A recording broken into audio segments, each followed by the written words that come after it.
कक्षा 12वीं हिंदी बाजार दर्शन पाठ का प्रश्नोत्तर अध्ययन करेंगे।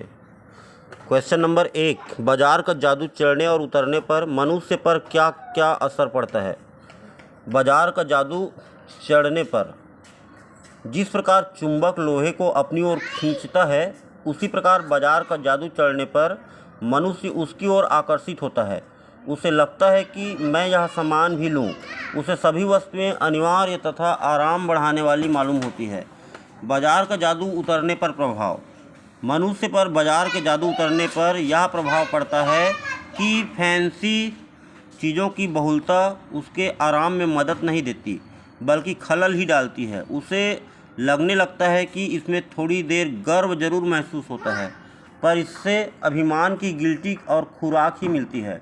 क्वेश्चन नंबर 2, बाजार में भगत जी के व्यक्तित्व का कौन सा सशक्त पहलू उभर कर आता है। क्या आपकी नज़र में उनका आचरण समाज में शांति स्थापित करने में मददगार हो सकता है।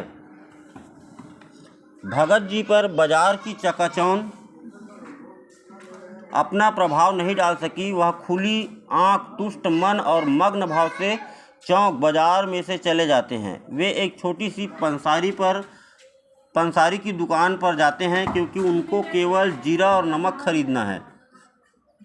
वे अपनी आवश्यकताओं को भली भांति जानते हैं। उनके व्यक्तित्व का यह सशक्त पहलू पाठ में उजागर हुआ है।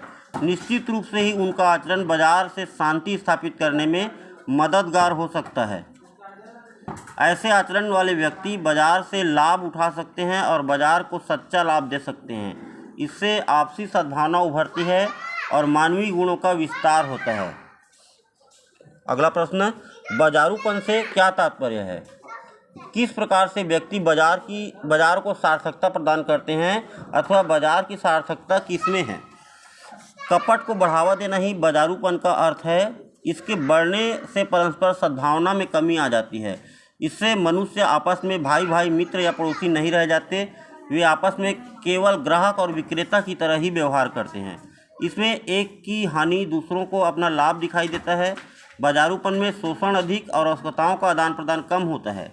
बाजार की सार्थकता लेखक के विचार से ही वे ही व्यक्ति बाजार को सार्थकता प्रदान करते हैं जो अपनी आवश्यकताओं को ठीक ठाक समझकर बाजार का उपयोग करते हैं। यदि हम बाजार की चमक धमक में फंस कर रह गए तो वह असंतोष, तृष्णा और ईर्ष्या से घायल होकर बेकार बना डालती है। बाजार किसी का लिंग, जाति, धर्म या क्षेत्र नहीं देखता। वह देखता है सिर्फ उसकी क्रय शक्ति को। इस रूप में वह एक प्रकार से सामाजिक समता की भी रचना कर रहा है। आप इससे कहाँ तक सहमत हैं। बाजार में जाति, धर्म व लिंग के व्यक्ति आते हैं।